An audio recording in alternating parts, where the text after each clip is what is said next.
Good morning and welcome to church. I'm Angel, the children's assistant here at Calvary. And I'm Brittany. I'm the cafe director here. We're so excited that you could gather with us from wherever you're watching from. If this is your first time joining us, we'd love to start a conversation, answer any questions you might have, or give you more information. Simply text HELLO to 587-323-1199 and we'll reply right back. Thanks for joining us. We hope you have a great day.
Good morning. Welcome to everyone in person this morning, up in the balcony, online. Thank you for joining us this morning. It's a beautiful morning today. The sun is shining and the birds are singing and the grass is growing, and what could possibly go wrong? Oh, look. What's this? Sign of the times, the end is coming, Judgment Day. What? What's going on here? These protesters? Oh, wait. They're just introducing my sermon this morning. So I'm Pastor Doug, and the title of my sermon this morning is this the end?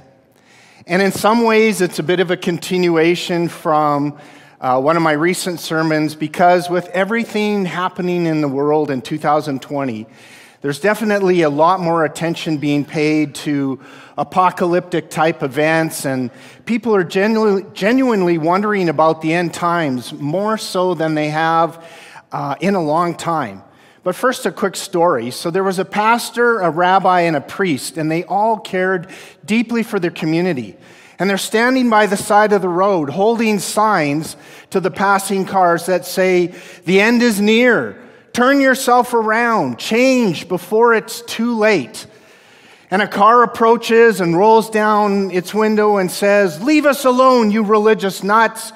And the driver yells and he speeds by. And from around the curve, they hear this screeching of tires and a big splash. And then another car comes by and he waves a very special finger at them. And you hear, "I'm an atheist." And he too zooms by, followed by even more screeching tires and another big crash and another splash. And finally, the third car goes by and the driver yells, "I'm an atheist." And you hear another big crash and another big splash. And so the pastor says, "You know what? This isn't working as we planned." And he has great concern about it. And the rabbi says, "Well, do you think we should just put a sign up that says, 'Bridge out' instead?" Anyways, I try. So it was the summer of 1982, and I had just graduated from high school, and my family and I went to Canmore for a special End Times conference. And there we heard speakers from New Zealand. And, okay, doesn't a speaker with a foreign accent, whether it's on YouTube or whether it's at a conference or whether it's on TED Talks, don't they sound like more scholarly or knowledgeable? I mean, you know it's true, right? They really do. So anyways, they laid out the end times in exquisite detail with fancy charts and very thorough timelines, and of course, accompanied by lots of verses from the Bible. And they showed us how in just 10 years from 1982, the Antichrist would show up. And there would be all kinds of terrible things going on, and there would be tribulation, and then the rapture, and God's judgment. And by 1999, maybe 2000-ish, all would be wrapped up. The world would be over. It would all be finished. And all of this was, very interesting and fascinating, but it was also very scary. And it was only just 10 years away, and I was only 18 years old. And it put me into this huge state of uncertainty. Should I really be going to college or university? Should I really be planning for the future? Planning to get married? Planning to have kids? If the end of the world was really going to be happening in just over 10 years, what future, what hope did I have in front of me? Well, fast forward 18 and a half years or so to December 31st, 1999. And I had gone to college, and I had graduated, and I had gotten married, and I'd had 3 kids. But could the year 2000 still be the end? Of course, the many experts who had studied the Y2K problem, they certainly thought so, or at least they wanted us to buy their books. And even Prince had released an album in 1982 entitled 1999, because he said we'd better party like it was 1999, because by the year 2000, we'd be out of time. Well, the clock struck midnight, and it wasn't the end. No, my bathtub was full of spare water, and my back was sore from filling 20 or 30 2-liter bottles of drinking water that I had stockpiled in my deep freeze. But other than that, the world was unharmed, and it continued as normal. And this is really not uncommon, especially for for people to be concerned when there are these things happening in the world. And usually as Christians, especially as Christ followers, we tend to see major disasters or events as apocalyptic signs pointing to the end of the world. And throughout the centuries, there have been apparent signs of the end. So from the turning of the calendar to the year 1000, to the Black Death, bubonic plague, and the Great Fire of London, to the appearance of Halley's Comet at the turn of the century, and recently global cooling, and then it was global warming, and now it's climate change, and we had the Mayan calendar 2012, we had AIDS and SARS, and now in 2020 alone, we see horrendous fires ravaging Australia and California and the Amazon, and tens of billions of locusts. Tens of billions. There was one cloud in Kenya alone that was 25 miles long by 37 miles wide of locusts, of grasshoppers. And of course, a worldwide coronavirus pandemic. But before these events in 2020, many would have scoffed at the idea that this could be the end. But now even many skeptics are questioning and wondering. So we want to ask and hopefully answer some questions this morning. What is the end supposed to look like? What are some of the signs? What if the end doesn't look like we think it should? Is this truly the end? So, there's no better place to start our investigation than to look at one of the oldest historical books and records. Did you know that roughly over 27%, or over a quarter of the Bible's volume, is composed of prophecies? We're having a little challenge with the clicker this morning. There we go. Prophecies that have come to pass or are yet to happen, including over 350 prophecies that did come true, astonishingly came true about the birth, the life, the death, and the resurrection of Jesus. Those prophecies that haven't yet come true directly relate to the end times and the second coming of Christ. So, the study of prophecy, and especially as it relates to the end times, helps us see God's overall plan, his providence, his involvement in the affairs of humanity. And it gives us hope that no matter what is going on here on earth, he is still in charge. And while there are doom and gloom events ahead, there are amazing, victorious things too. Did you know that the book of Revelation, the very last book of the Bible, is the only book that says there's a special blessing for those who read and hear and do what it says? And spoiler alert, okay, spoiler alert, at the end, oh, that was cool. At the end of the book, the good guys win.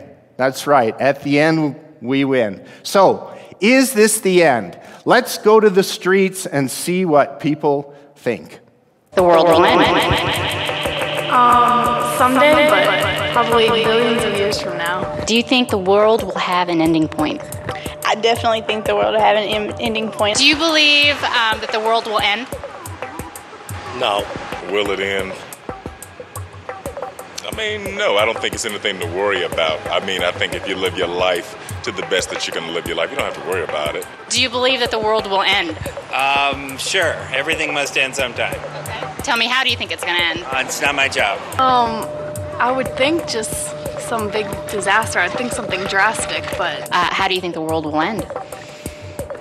Not sure. One possibility would be due to our actions, we're kind of destroying the environment, and that's going to affect all of us and humans eventually. Unfortunately, I think it'll end with some type of dictator, like a Hitler, getting in power again. Are you talking about like the Antichrist?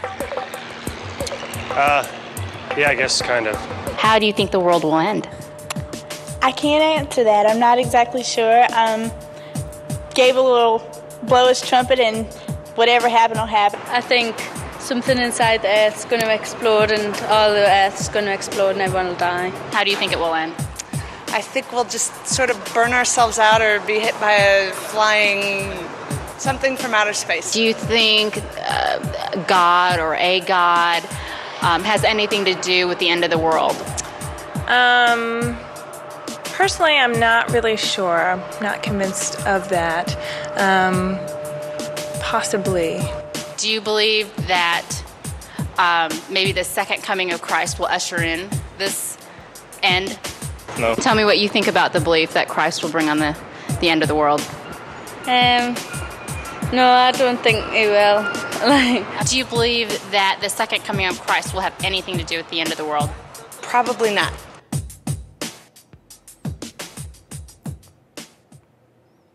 So, we see from the video interviews that most people, especially prior to this year, weren't really thinking about the end of the world. But as things have kind of gotten scarier and scarier in 2020, many more people have been. And what about Christians? What about Christ followers? What are they thinking? What are you and I thinking? Let's be honest at this point. Often when we see cataclysmic events happening around us, we're almost relieved because we tend to use it as a validation to confirm what we believe is true. But what if it doesn't happen the way we think it should? What happens to our faith then? So probably the most commonly held or traditional view of the end times among Christians living in the Western world goes something like this. So it's like the next event that will happen on earth, and it could happen today, it could happen tomorrow, you never know, is the rapture of Christians. And if you're not a Christ follower, what does the rapture even mean? So that is the belief that all Christians will be removed from the earth prior to the Great Tribulation, prior to the Antichrist and his one world government showing up, prior to the 666 mark of the beast, and prior to God's judgment on this earth. So after that, only non-Christians will go through all these terrible things for the next 7 years. And then Jesus comes back with all of us and he cleans house. And we have 1,000 years of peace and harmony. And then there's the final battle of Armageddon. the final judgment, and etc. And what I'm saying is that the problem is that when Jesus came to earth the first time, he was rejected as the Messiah by the religious leaders because he felt that it was going to happen they felt it was going to happen in a certain way. And according to the prophecies about him, they felt he would show up and overthrow the Romans and set up God's kingdom here on earth. Carter, maybe you can switch. It's really not working for me. However, studying the prophecies about the coming of Jesus the Messiah, they couldn't distinguish between those that predicted his first coming and those that predicted his second coming thousands of years later. As a result, they completely misunderstood and missed his first coming. And what makes us think that we won't misunderstand his second coming and get it wrong, especially if we have a predetermined view of how it will happen. Like I said, I'm not here to try and change your mind, but I do want to cause you to think this morning, because the absolute worst thing that could happen is that we believe the end times will look like this, and they end up looking like that. And if this doesn't look anything like that, will it cause or could it cause our faith to stumble? So what does the Bible tell us about the end times? As I mentioned earlier, over a quarter of the Bible, over 8,000 verses are actually prophecies about the future, some of which have already taken place, especially in regards to Christ's first coming, but many which haven't yet taken place, which are about the end times and his second coming. Jesus himself prophesied about what the end of the world would look like. Let's see what he and others had to say about the signs of the end times. So, the first thing is that there'll be false Christs and prophets that will fool many people by performing deceiving miracles. So Jesus says in Mark, "Many will come in my name claiming I am he and will deceive many." He also says, "And at that time, if anyone says to you, 'Look, here is the Messiah,' or 'Look, there he is,' do not believe it. For false messiahs and false prophets will appear and perform signs and wonders to deceive, if possible, even the elect." And finally, in the book of John, 1 John, it says, "Dear children, this is the last hour, and as you have heard that the Antichrist is coming, even now many Antichrists have come. This is how we know it is the last hour." And we've had no shortages of antichrists and false prophets over the last century, including Hitler and Lenin and Stalin and Jim Jones and David Koresh and others. Today, we also see the rise of several world figures that definitely have antichrist and anti-Christian leanings. So number two, the second sign is there'll be lots of wars and civil wars. So Jesus said, "When you hear of wars and uprisings, do not be frightened. These things must happen first, but the end will not come right away." So in the 20th century alone, over 160 million people, and so far in the 21st century, over 1 million have been killed by war and civil war. The third thing is there'll be great earthquakes, famines, and plagues. So Luke says there will be great earthquakes, famines, and pestilences in various places. So since the start of the 20th century, over 100 million people have died from infectious diseases. And currently worldwide, there are 55 earthquakes per day on average. That's 20,000 per year, including the big ones, roughly 15 per year in the 7 magnitude and 1 in the 8 magnitude. And tragically, between 70 and 80 million people have died of famine in the last 100 years. The fourth thing is there'll be fearful astronomical events. So Luke tells us that there will be fearful events and great signs from heaven. It also says people will faint from terror, apprehensive of what is coming on the world, for the heavenly bodies will be shaken. If we go back to the book of Genesis, when God created everything, when he created the sun and the moon and the stars and everything in the sky, it says, and God said, let there be lights in the expanse of the heavens to separate the day from the night, and let them be for signs and for seasons, and for days and years. And the word signs here also implies the word omens, meaning that the things we see in the heavens, the comets, the eclipses, the blood moons, the stars, and other things are events that have prophetic significance for good or for bad. And there was a great sign, for example, in the heavens at the birth of Jesus Christ that caused astronomers to notice and travel great distances to come and worship him. Also, there was a lunar eclipse as well as the sun being darkened for 3 hours when Jesus died. So, we are told that these previous 4 things mentioned are not the actual end, but they're rather birth pains signifying the end.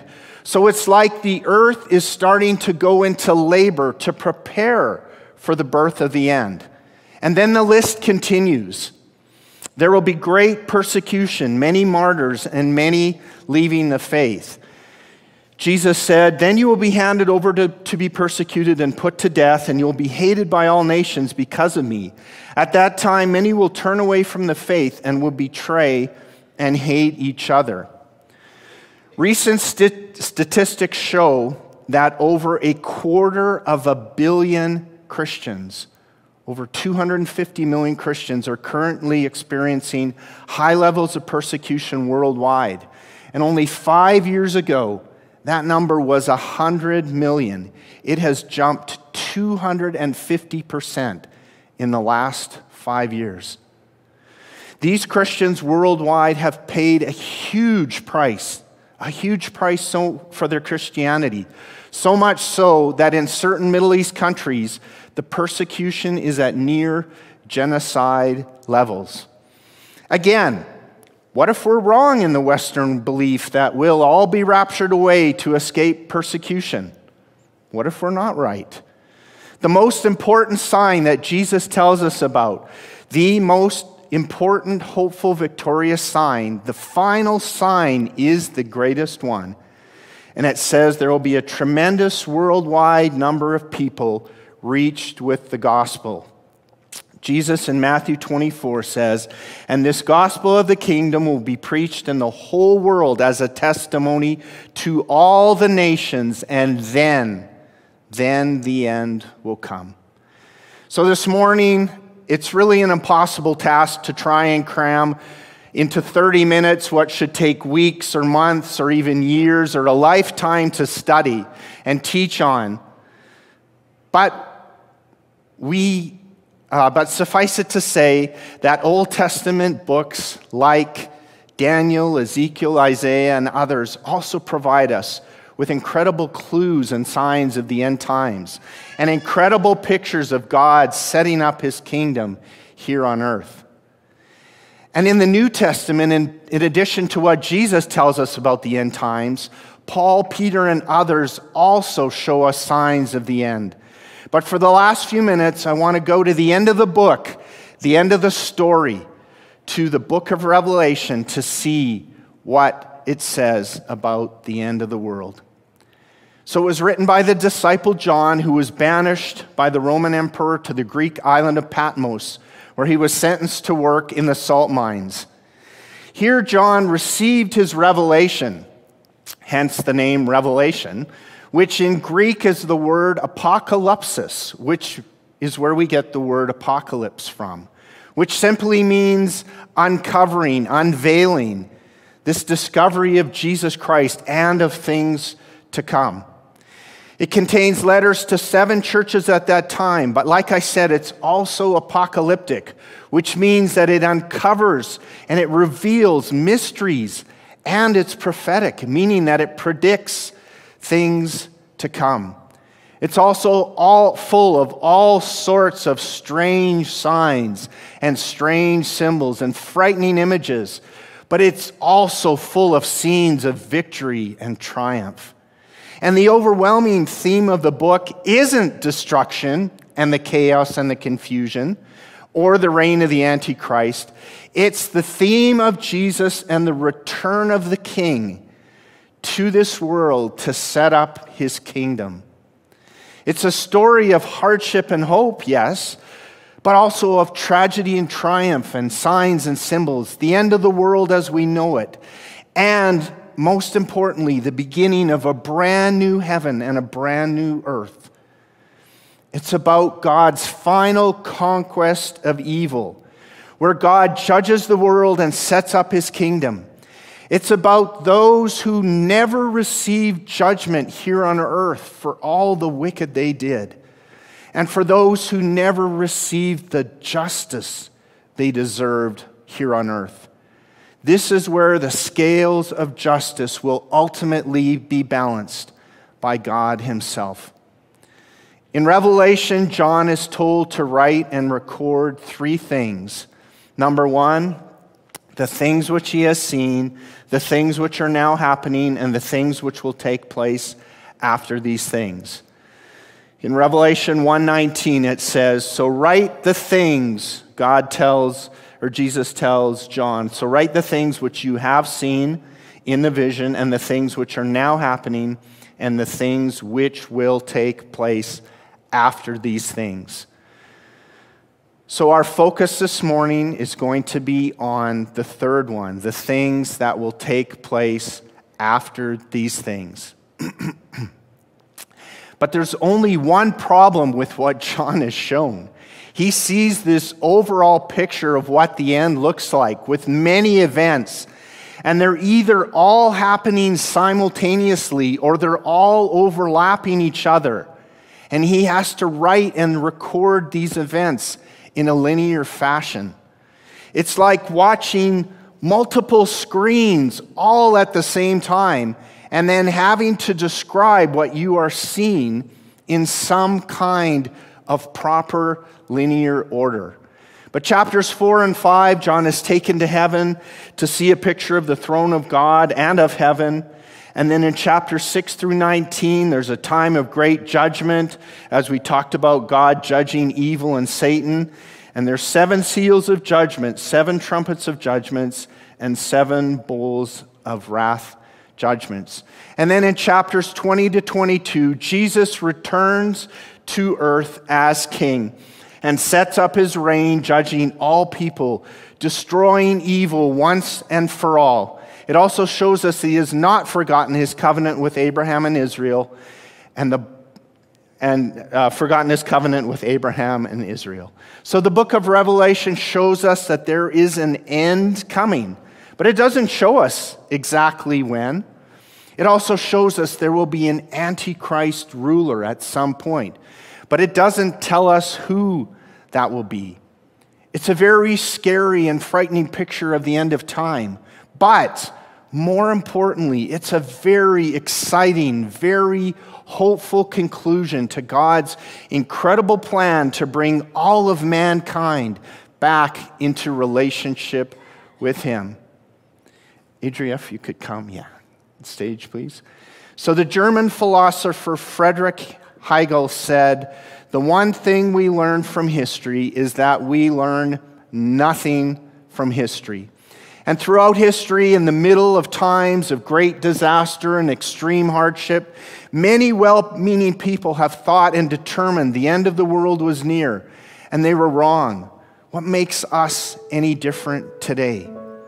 Are we seeing things around us that are as bad or worse than they've ever been? Yes. Are we living in the end times, the end of days? It sure seems like it, but only God knows for sure. Could the end of the world happen tomorrow? I suppose, but probably not likely. Will there be a rapture of Christians off this earth at some point so we can avoid judgment and persecution? It could be, but what if there isn't? What about the millions of Christians that have died and continue to die for their faith around the world? Why should Christians here in North America be any different? The one thing that we can be confident of is no matter how good or bad things seem to be going here on earth, God is still in control, and He's willing to reach down and ask, and willing to give help if we ask Him for it. We were never created to do life on our own. It's not up to us. We were created for relationship with Him. All of God's plan throughout history has led to this moment, this point in time, the beginning of the end. 2,000 years ago, Jesus died, was resurrected, and promised to return as King one day to bring final judgment on evil and to set up His kingdom once and for all. We win in the end. Therefore, if your life is on hold, or you seem hopeless, or because of fear of the future, you're frustrated because of the uncertainty of what the future holds, you need to trust God. You need to realize that Jesus Christ is waiting and willing to help. You need to live with intentionality. You need to take a step of faith and move forward. Ephesians 5 says, "Therefore see that you walk carefully, living life with honor, purpose, and courage, shunning those who tolerate and enable evil, not as the unwise, but as wise, sensible, intelligent, discerning people, making the very most of your time on earth, recognizing and taking advantage of each opportunity and using it with wisdom and diligence, because the days are filled with evil." In closing, I want to leave you with two incredible images about the end times that we see in the book of Revelation. The first one relates to the song we sang and played this morning called "Is He Worthy?", which is taken from the book of Revelation, where we see God sitting on the throne, surrounded by creatures and elders and millions of angels, and He's holding a scroll with 7 seals. And this scroll represents the future events and judgments to come. And a mighty angel shouts, "Who is worthy to open the scroll?"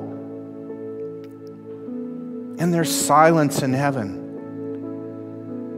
And no one is worthy until Jesus steps forward as the Lamb whose blood has been poured out for your and my redemption.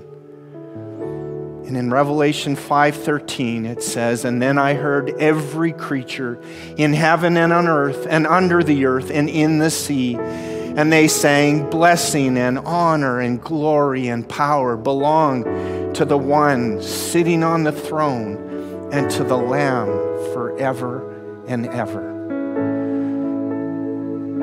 And the second scene is found at the very end of Revelation, at the very end of time, at the very end of this world as we know it, where people from every nation and tribe are worshiping before God's throne. And the only thing visually I have ever found that even tries to capture just a small picture, a small little idea of what it looks like, is a clip from Return of the King. And what is so cool is that Tolkien drew his symbolism for Aragorn, the prophesied king, and his return and coronation. He drew that picture from the book of Revelation, where Christ, as the prophesied king, sets up his kingdom. Let's watch.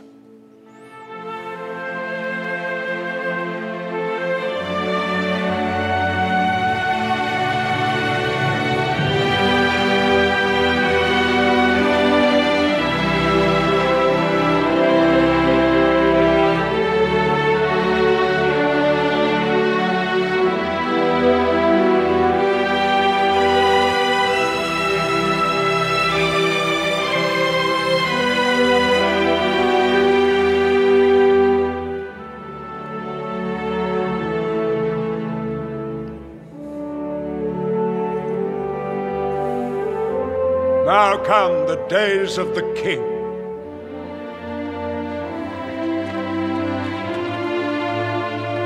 May they be blessed.